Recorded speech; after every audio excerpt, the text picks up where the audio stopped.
But leaving that aside, then we get the story, and so Scarpi tells the story of Lanre, the creation war, and his path into becoming Haliax and the creation of the Chandrian. That is the story that we get. Now, there's a ton in this story. As he's speaking it talks about his voice was deep and rough, almost hypnotic. It kind of sounds like a Loden, which also makes me think that Scarpi might be a namer. He might, have that kind of power to him. But he talks about like the battle, and the story kind of centers around Celatos's, basically his kingdom, his city, and it's Mir Terrenial.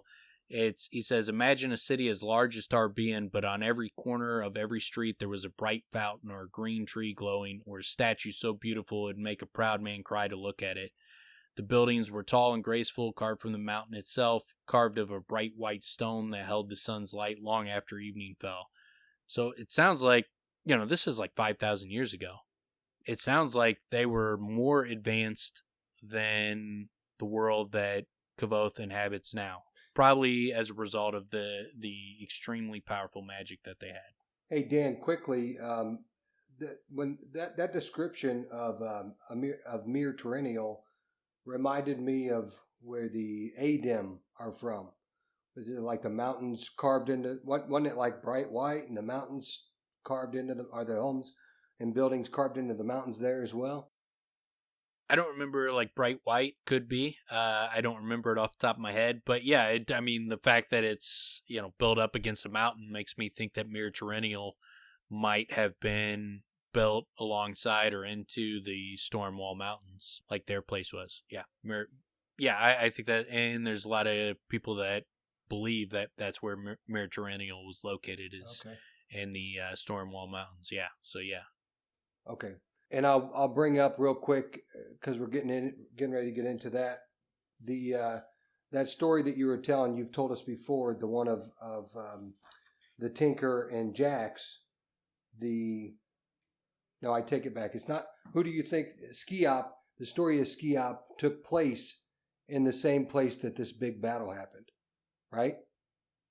The Black of Drazen Tor. Yeah. When they talk about like 7 things as Lady like Lackless hides them underneath her black dress. I think Black of Drazen Tor, Black of Drazen, black dress.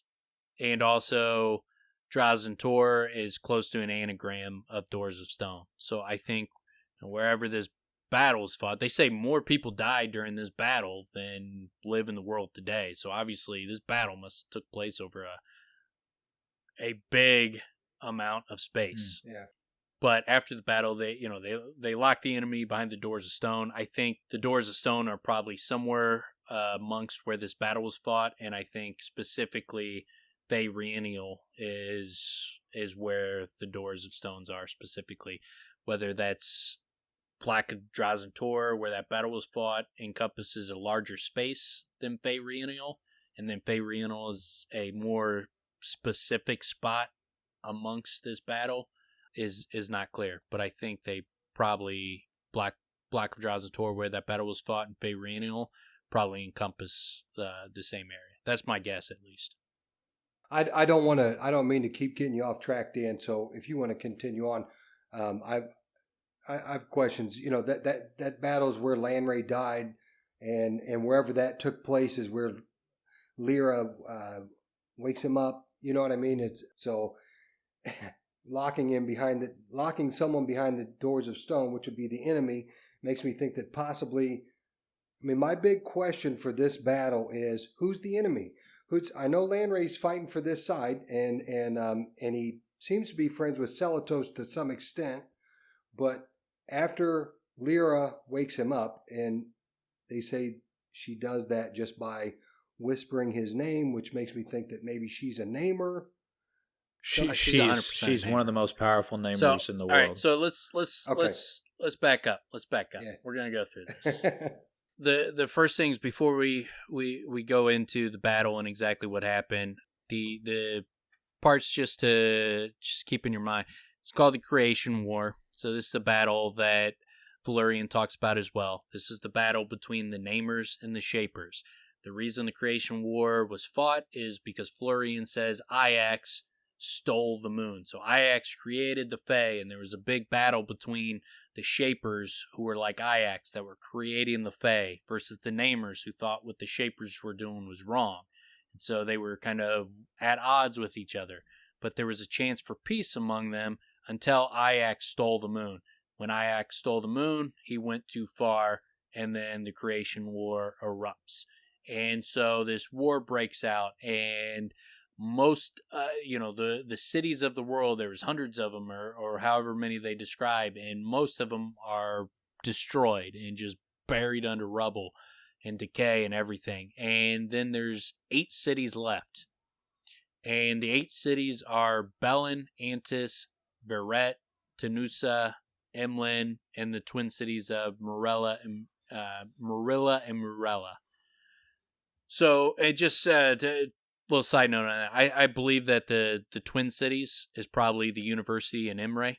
I think the Underthing that Ari lives in is one of those cities. But I think those are the twin cities, Morella and Marilla. I think she lives in one of those. And then I think the one city that survives the battle, because they say one city survived. Celotus looked out, he saw 6 cities burning. Obviously, he's at Meritoranium. Meritoranium was destroyed.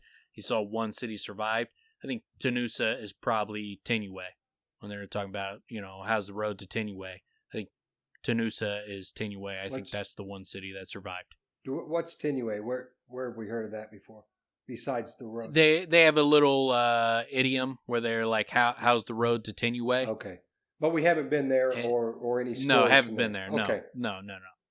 Just a little side note. There's a lot to look into as far as like the location of places and what they mean, but it's not that important when you're talking about the books because you don't have the maps in front of you and all that kind of stuff. But maybe we'll do like a side episode on where some of these places might be located. But just to give you guys a little bit of possibilities is, there's the Twin Cities and Tenue, I think are 3 of these cities that were destroyed. But anyways, so there's the Creation War is waging and there's 8 cities left. And then there's this big monster battle at the Black of Drazentor. And you have Lanre and Lyra fighting this battle, and they're 2 of the most central figures of it. And they're on the side of people like Celotus and probably Telu and all those guys are probably fighting against the enemy. The enemy, I believe, I think it's clear, is Aiax. I think, the war was started because Aiax stole the moon, so I think it's clear that he's the enemy. That's the main person they're fighting at. It's Namers versus Shapers. I think clearly, you got the biggest Namers in the world are Lyra, Aleph, and Celotus, and then you have Aiax as the biggest Shaper in the world that goes beyond naming. And so I think that's the line in the sand. Aiax is the enemy. Go ahead. I was just going to say, it feels like the way the story is told, it feels like Lanre, Lyra, Celotus, Telu, it feels like they're the good guys, right? We're not hearing much about the bad guys. It's just these good guys are fighting, right? Yeah. Well, they don't say anything about Telu in this story.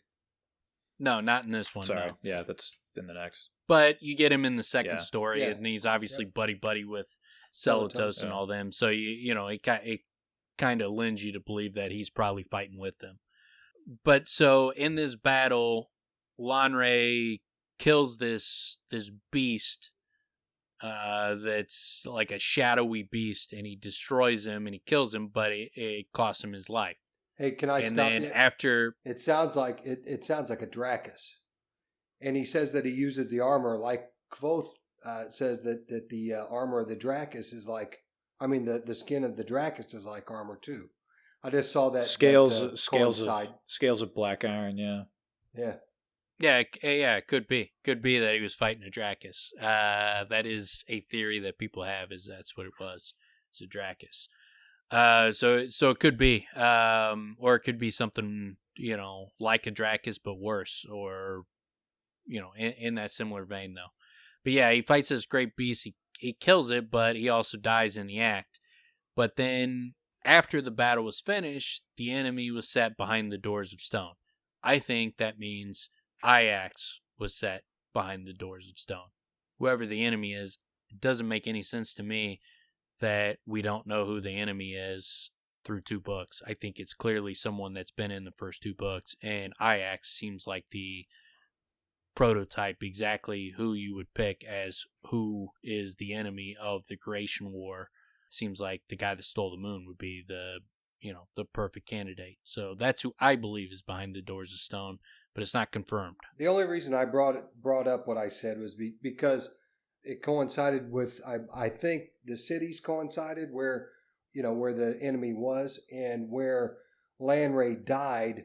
And as we've talked about the doors that Kvothe is locked behind. 1 being sleep, 2 being madness, 3 being forgetting them, and death.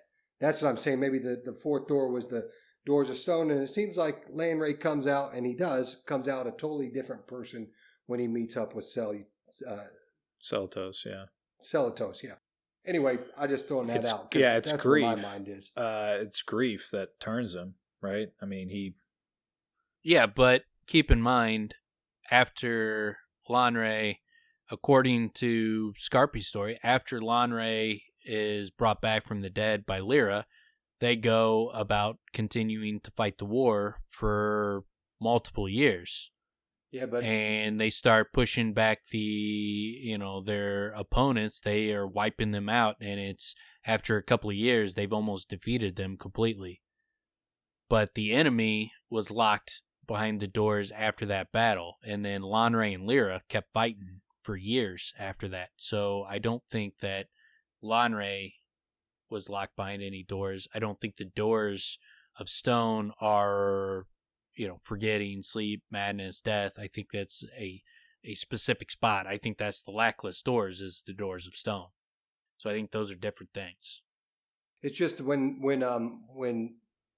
everything is rumor as far as the war goes, between the battle and when Lyra wakes him up to when Lanray actually meets Celatos, and Celatos specifically says he looked different. He was a different person, and he was Heliax at that point. And no, he wasn't. When he meets with Celatos, it does Celatos not say he turns looked him different. Into Heliax. No, both wrong. Okay. 1, it does not say that he looked different. What it says is, but Lanray heard her calling. Lanray turned at the sound of her voice and came to her. From beyond the doors of death, Lanray returned. He spoke her name and took Lyra in his arms to comfort her. He opened his eyes and did his best to wipe away her tears with shaking hands, and then he drew a deep and living breath. Does not say he looked different. Says he was the same. And then it says, the survivors of the battle saw Lanray move, and they marveled. The flickering of hope for peace each of them had nurtured for so long flared like hot fire inside them. Lanray and Lyra, they shouted, their voices like thunder. Our Lord's love is stronger than death. Our Lady's voice has called him back. Together they have beaten death. Together, how can we help but be victorious? So the war continued, but Lanray and Lyra fighting side by side. Lanray and Lyra fighting side by side. The future seemed less grim. Soon everyone knew the story of how Lanray had died, and his love and Lyra's power had drawn him back. For the first time in living memory, people could speak openly of peace without being seen as fools or madmen. Years passed after this. The Empire's enemies grew thin and desperate, and even the most cynical of men could see the end of the war was drawing swiftly near. So we know that Lanray was brought back, and then him and Lyra fought side by side, assuming Celatos is perfectly cool during this time with him, doesn't see anything wrong with him. So it seems like Lanray was fine and fighting for the same side, and people were fucking loving him for years after he was brought back from death. So it doesn't seem like anything major happened at that point, and years went by. Okay, now here's where it breaks. Here's where he breaks bad. Then rumors began to spread. Lyra was ill. Lyra had been kidnapped. Lyra had died. Lanre had fled the Empire. Lanre had gone mad. Some even said Lanre had killed himself and gone searching for his wife in the land of the dead. There were stories aplenty, but no one knew the truth of things. So, I think that's Rothfuss giving us some hints to what happened. So it's that, Lyra was ill, Lyra had been kidnapped, Lyra had died. So I think when you put together some of the things that Lanre says as Haliax about he was betrayed, but ultimately he blamed himself for Lyra's death, I think somehow he got tricked, betrayed. People took Lyra from him and ended up killing her. I didn't pick up on that that he was betrayed. That he said he was betrayed. Yeah, it'll come up here in a second. I'll bring up the exact quote. Okay. But he says he was betrayed, but he ultimately blames himself. So I think maybe he did something. He went looking for something, searching for something where he should have known better. He made a mistake. Somehow he made a mistake. He also got betrayed. Lyra got killed. At some point, that's what we know. At some point, someone fucked him over. Is there a mention of Lanre going to look for knowledge that he shouldn't have tried to? Yes. Yeah, that'll come up. So we know also that, he does end up killing himself. So when they talk about Lanre killed himself and gone searching for his wife in the land of the dead, Celatos sees that he had killed himself not to go looking for her, but he was trying to escape the world. And so that's an aspect that I think is accurate to that rumor, which makes me believe that maybe Lyra was kidnapped and, Lyra obviously died, but I think she was probably killed. She was probably murdered. And that's what he's talking about when he was betrayed.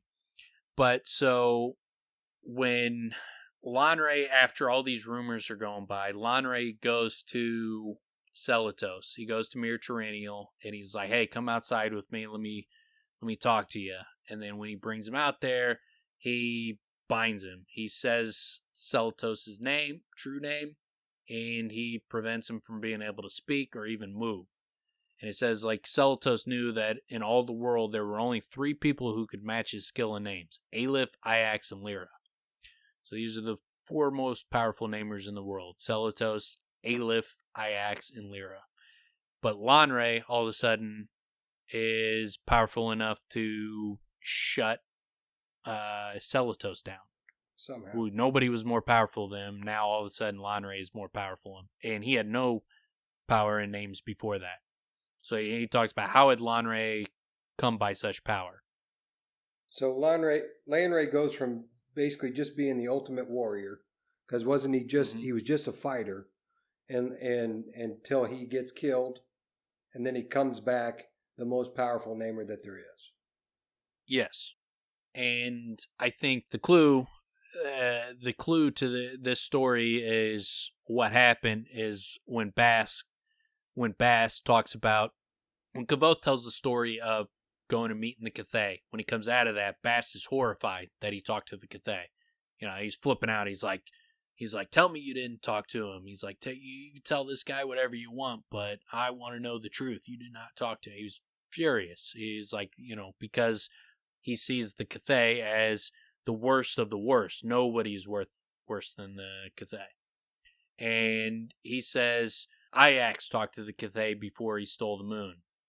I'll read exactly what he says. He says, not wrong, Reshi, catastrophic. Talking about, if after you talk to the Cathay, you'd make all the wrong choices. And he says, not wrong, Reshi, catastrophic. Jack spoke to the Cathay before he stole the moon, and that sparked the entire creation war. Lanre spoke to the Cathay before he orchestrated the betrayal of Mir Tyrannial. The creation of the Nameless, the Skeindine, they can all be traced back to the Cathay. So I think what happened is somehow Lanre was betrayed. He made some kind of mistake because he feels guilty about it. He did something wrong. He got betrayed. Probably by the Cathay. Lyra got killed. He went and talked to the Cathay. The Cathay led him down a path to acquire this power.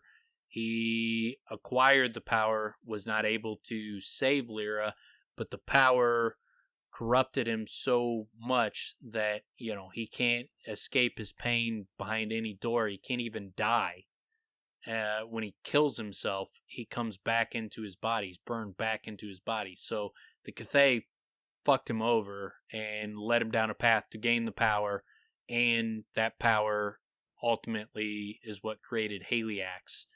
That's how he becomes Haliax, and that's at the point where he goes and meets up with Celatos, and he binds him. So, can I hash out some of the speculation?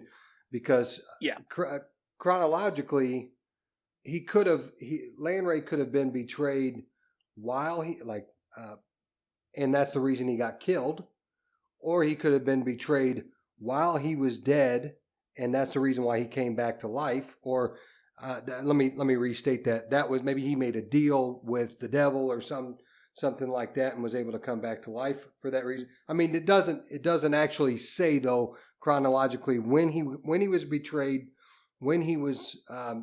You see what I'm saying? I'm just no. It could have been he got betrayed by the Cathay too, or no. There's more clarity. Yeah, we don't have to speculate. There's pretty good clarity on what he's talking about when he says he was betrayed. He goes, Celatos, after seeing Mir Tyrannial get destroyed, and he starts to be able to get a little bit of movement back, and he finally can talk again. And he says, Lanray continued looking out over the ruins of Mir Tyrannial. His shoulders stooped as though he bore a great weight. There was weariness in his voice when he spoke. Was I accounted a good man, Celatos? You were accounted among the best of us. We considered you beyond reproach, yet I did this. Celatos could not bring himself to look upon his ruined city. Yet you did this, he agreed. Why? So here's the point. Lanray paused. My wife is dead. Deceit and treachery brought me to it, but her death is on my hands. He swallowed and turned to look out over the land. So he blames himself for her death, but he says deceit and treachery are what brought him to it. So he made some kind of mistake that ended up getting her killed, but the reason, making the mistake is it was because of deceit and treachery. So this is after he's already been brought back to life, because this is what killed Lyra, and that happened years after he died. May not be, seemingly is not deceit and treachery of his own doing.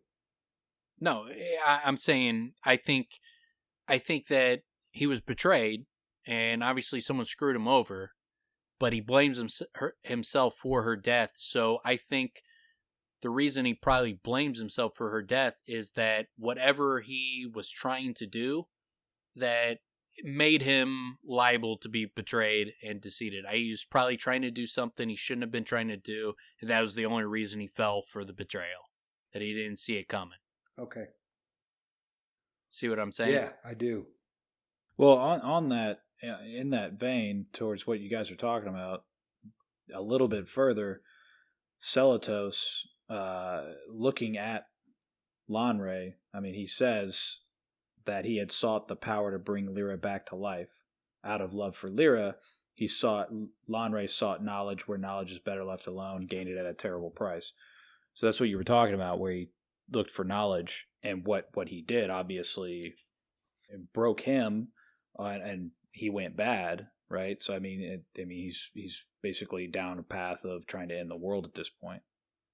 Dan, do you think it's... Yeah, knowing what we know, when they say had sought knowledge where knowledge is better left alone, that is pretty clear. Like, that seems pretty clear. He went and talked to the Cathay. That's what I was going to ask. Cathay has ultimate knowledge. Yeah, Cathay has ultimate knowledge, so, where else, you could gain ultimate knowledge, but where should you not go to gain ultimate knowledge? The Cathay, because Cathay will lead you down the worst possible path possible, even though he has ultimate knowledge. So it's this representation of like ultimate temptation, in which case you should know better, but they just, obviously at this point, if you're reading it the first time, you don't know about the Cathay, so you don't know that, but, going back through, that seems like, knowledge where knowledge should not be looked for, seems like talking about the Cathay to me.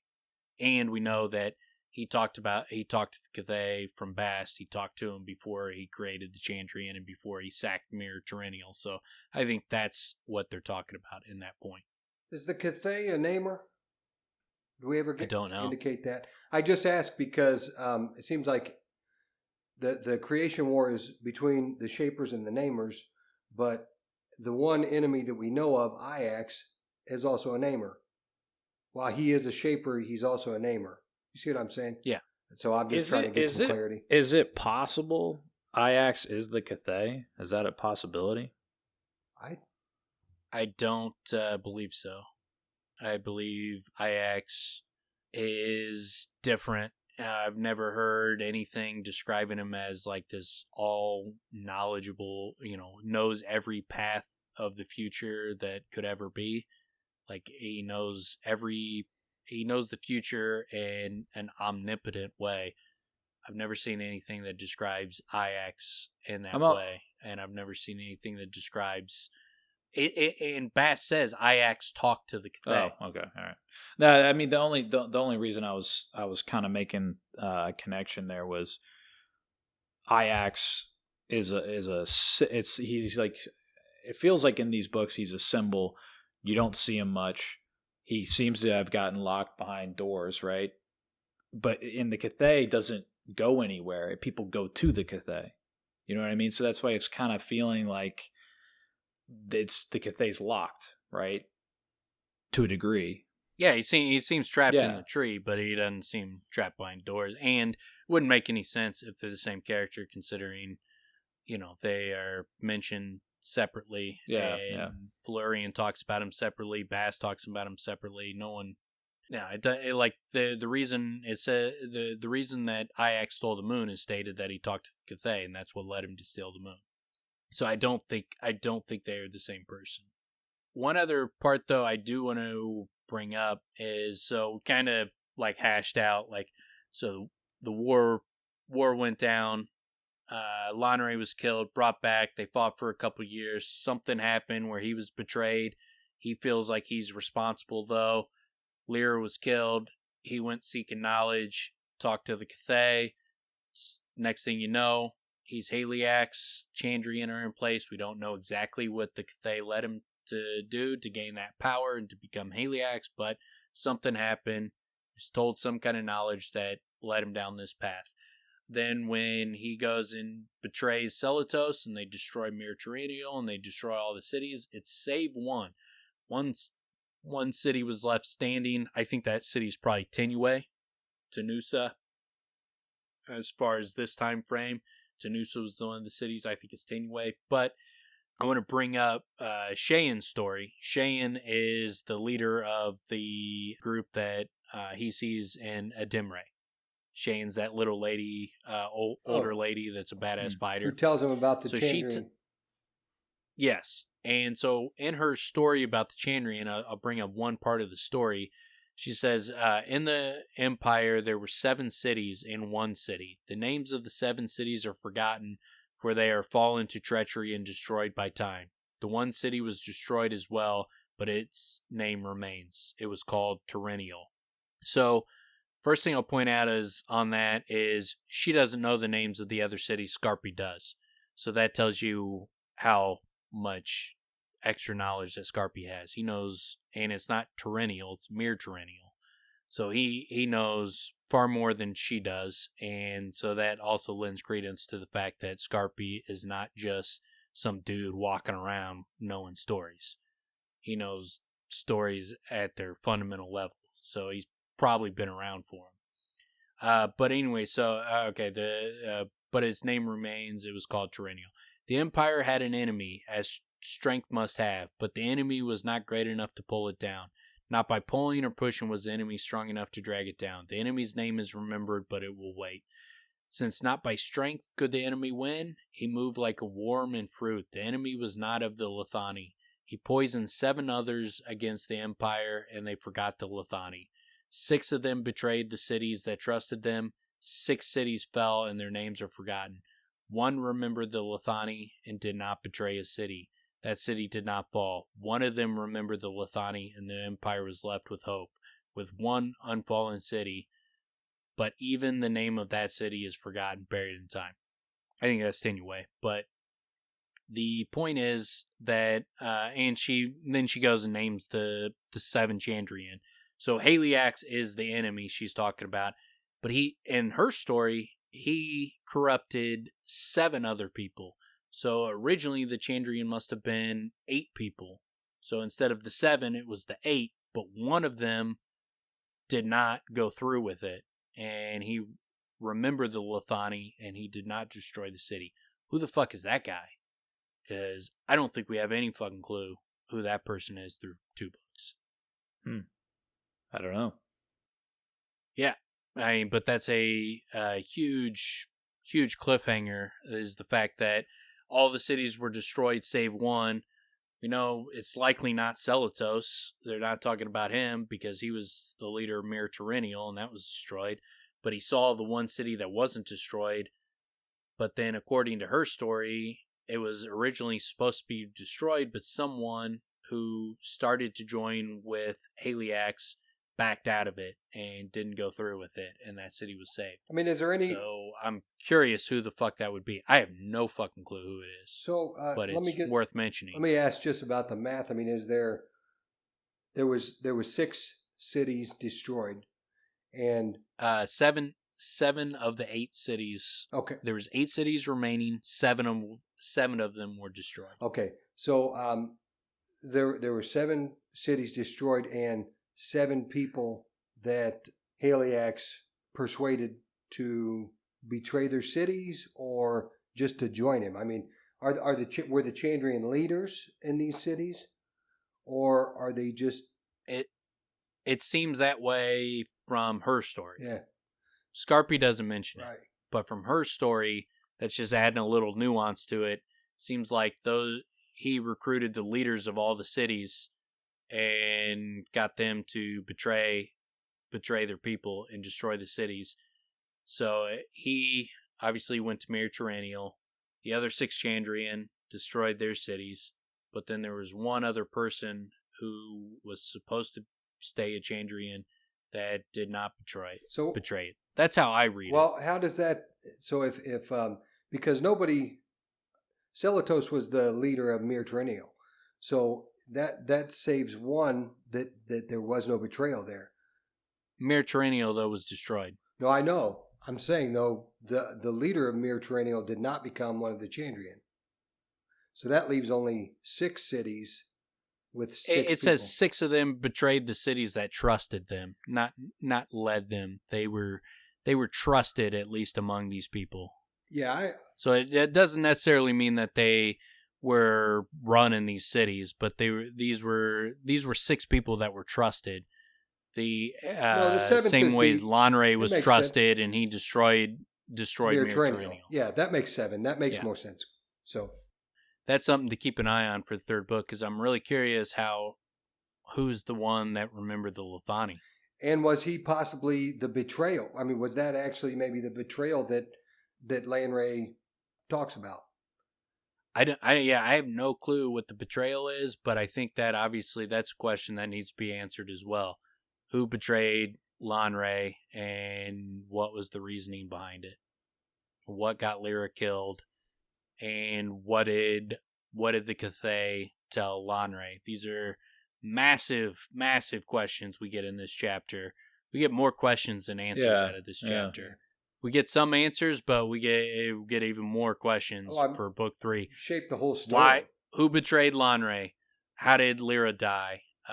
What did the Cathay tell Lanre to make him become Haliax? His name, Haliax, means the breath of Iax. Did he talk to Iax? And maybe is Iax a part of this picture? And that's the reason he's called Breath of Iax. Or is it he's the son of Iax, and that's why they call him the Breath of Iax now that he's gone bad?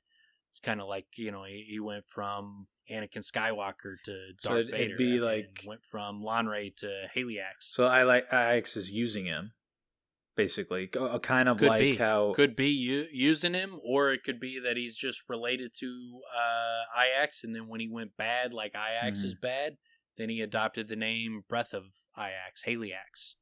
So it so many different ways you could read all this shit, but there's so many questions. And who the fuck is the person that did not betray a city? Who remembered the Lethani? A lot of questions. Yeah. So I guess that was one of the things that I realized as we went through it that I got confused about was Celatos cursing Haliax. His curse was his face. His curse was the shadow, right? It wasn't that he became Haliax. He became Haliax before he betrayed Celatos. He was acting as Haliax when he betrayed Celatos. And it sounds like correct. Lanre told him, he is like, I'm no longer Lanre. My name is more terrible, and that's also why he could name. He says, the 4 doors no door can bar my path anymore. Because he got that, which makes me think that he maybe the Cathay told him he needed to talk to Ajax, and the power that he needed to get to be able to talk to Ajax. And when he talked to Cathay, got that power, he went to talk to Ajax. Ajax fucked him over. That's why he's Haliax. I don't know. Could be something like that. But he's like, no door can bar me. Doors of death, doors of forgetting, doors of madness, doors of sleep. Maybe the doors of stone came. So again, it's that ultimate temptation. He gave in. And by giving in, he's now cursed. And the rest. It sounds like the rest of his existence, all he's trying to do is in the world because of how cursed he is. Yeah, and like there's the part in this chapter where it was like Celatos had heard the rumors and he was worried. He feared for Lyra's health, but more he feared for Lanre. Celatos was wise. He understood how grief can twist a heart, how passions drive good men to folly. So, obviously that's exactly what happened to Lanre. His passion and desire to bring back Lyra fucked up everything for him. And there's that folly. I knew Fitz was going to say it. I was going to say Fitz, and you got your folly something again. To it. There's something to it. Yeah, no, that's why I brought it up. I mean, it's because there is something to it. It's very similar to. It's the wise man's fear. The wise man's fear is folly. Right. Maybe. So there's and the last little parts of this chapter I wanted to bring up is the doom.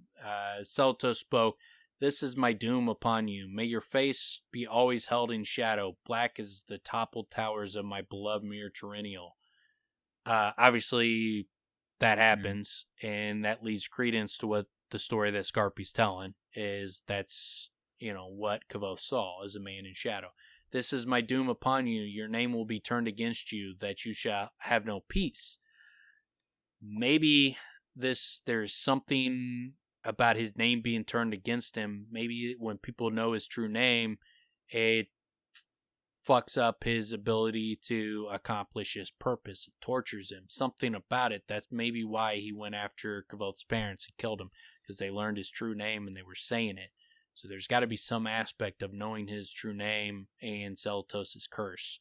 There's got to be something to that. Can you say that second part of his curse again? Yeah, "This is my doom upon you. Your own name will be turned against you, that you shall have no peace." Okay. And he says, "This is my doom upon you and all who follow you. May it last until the world ends and the Elu fall nameless from the sky." I think the Elu is probably the stars. It's what Lanre says. Like, Lanre goes, Lanre's shoulders bowed. "I had hoped," he said simply, "but I knew the truth. I'm no longer the Lanre you knew. Mine is a new and terrible name. I'm Haliax, and no door can bar my passing. All is lost to me. No Lyra, no sweet escape of sleep, no blissful forgetfulness. Even madness is beyond me. Death itself is an open door to my power. There is no escape. I have only the hope of oblivion after everything is gone and the Elu fall nameless from the sky." So it sounds like Haliax's goal is to end the world, create oblivion, and Celatos is saying that your name will be a curse upon you that will give you no peace until your goal is accomplished, until the Elu fall nameless from the sky. Saying as long as you're unable to accomplish your goal, my curse will be upon you. I thought the Elu were the followers of Aleph. I just thought they were angels. It sounds like, to me, it translates to star. It could be followers of Aleph, but I don't know what the fall nameless from the sky would be other than stars. Well, I was drawing, like, I thought they were using a connection between angels and stars as if they're the same thing. I don't know. The angels were created after this moment. Oh.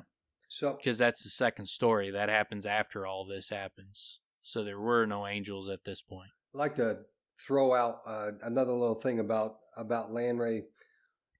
When he's talking to Celatos in this chapter, he says something to the effect of there is no joy, and he almost seems like his whole reason that he's for what he does from here on out is to save the world from pain, because in his mind there is no joy. Actually, it all blows away eventually, and so his plan is to destroy everything so that there is no pain, because it's all oblivion. Correct, yes. I agree that, yeah, he's very emo. He's got this dark outlook on the world that because of the pain that he feels that nothing good could come of the world. Yeah, he's very emo. And so obviously Lyra's death and his ability to escape the pain has fucked this dude up. That's interesting. There's Dostoevsky has a character, or plays there, one of his big more famous books. There's a character that takes that role, where basically his whole argument is, because there's suffering in the world is evil, the world is wicked, therefore God is wicked, because why would you create evil, or why would you create pain and grief and suffering? So it's interesting to give, so I mean, you can't say Lanray's completely wrong, right? Or Haliax, I guess, whatever you want to put it. I mean, I think he's wrong in the fact that I don't. Well, no, I get that, but yeah, I can understand why he does. That's in what his I mean. shoes, Yeah. But yeah, It's a continuing philosophy throughout, actually mankind. That people think. I can understand why someone would be like nihilistic, but no, I don't agree with them. Yeah, I also think it's a horrible path to take. However, you can see why someone can choose to be I don't know, it's not even temptation, it's just a bleak despair. despair. Just desperation, get lost in despair. Yeah. The only other part, as far as like just in that story that I bring up, is like he said when he was in the midst of cursing him, he says, but even as he spoke, the words were bitter in his mouth. Lanray's face in dark shadow than a starless night was blown away like smoke upon the wind. Very similar to how Lanray disappears when they're running away from whoever was coming up on him in that. So that also lends credence to the truth of Scarpy's story. That he not only gets the shadows right and his face and everything covered in shadows, but then he also gets the drifting away like sand in the wind, basically. You said Lanray. You meant Haliax and the Chandrian after they killed Kvothe's family in Rue. Correct. Yeah. That's what's so important about his story, is that so much of it does tie into what we've seen before, and we know that's reality. That really happened. So that, I mean, yeah, that's why this story is so. This is all important. Fiction, though, Tim. It didn't really happen. But so I was thinking though. So merch. So Celatos. Not Celatos. Haliax. Is just big frowny face. He's just frowny face. That would be him. He's the emo dude, right? Like he's bleakness forever, right? So he's could just have like a dark shadow, a hood over just a black face, except for like a white little smiley, downward smiley face, a frowny face, shoulders droop, just with a white line. He's very pouty. He's very pouty, goth, very gothic. Yeah. I like just that. A little pouty guy, little pouty face.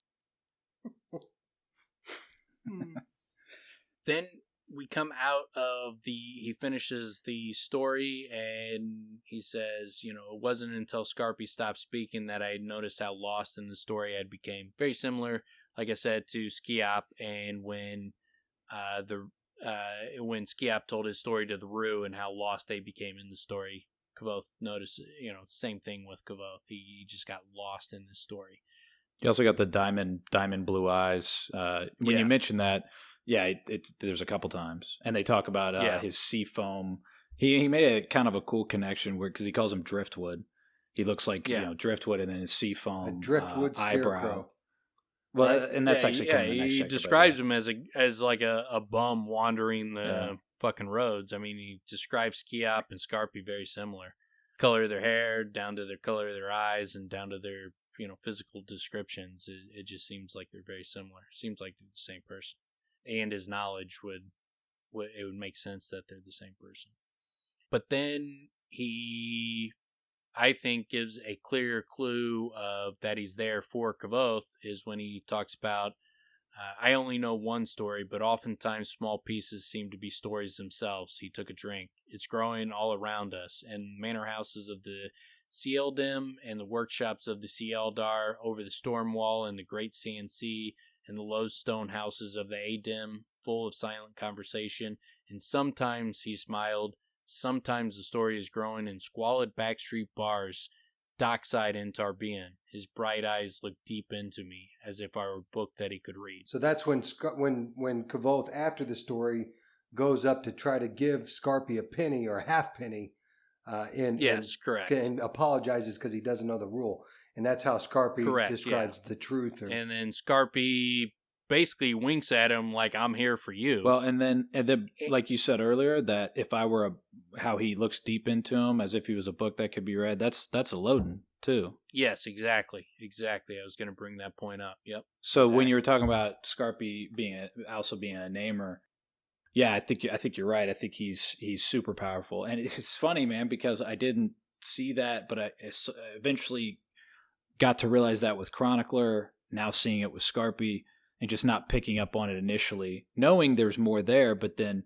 with these types of details, it looks pretty clear. Yeah, definitely.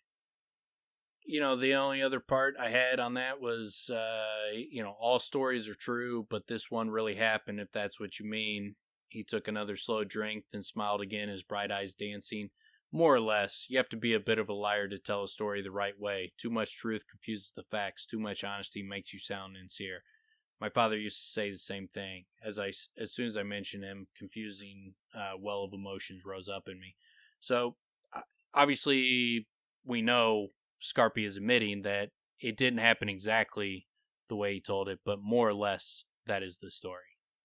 It's funny when he said you have to be a bit of a liar to tell a story. That whole thing you just read, it sounded like Arleden to me. Yeah. Like as he was speaking, and then he immediately says, my father used to say that, but it does definitely sound like when we got to hear Arleden speaking to Kvothe, it sounds like the way he would speak and the type of things he talked about. Yeah, I agree. Yeah, cleverly and with a different spin on, or a different perspective on what he's actually asking.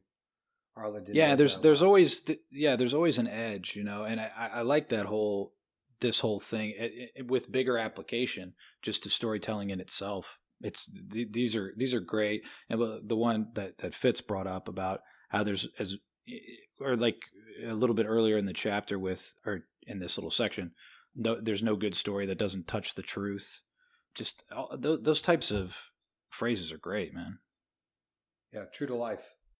I think that covers it for me on that chapter, unless you guys got any last thoughts you want to bring up. Well, I'd like to say that it answers all my questions, but that would not be the case. Yeah, no, it brings up more questions than it answers, yeah.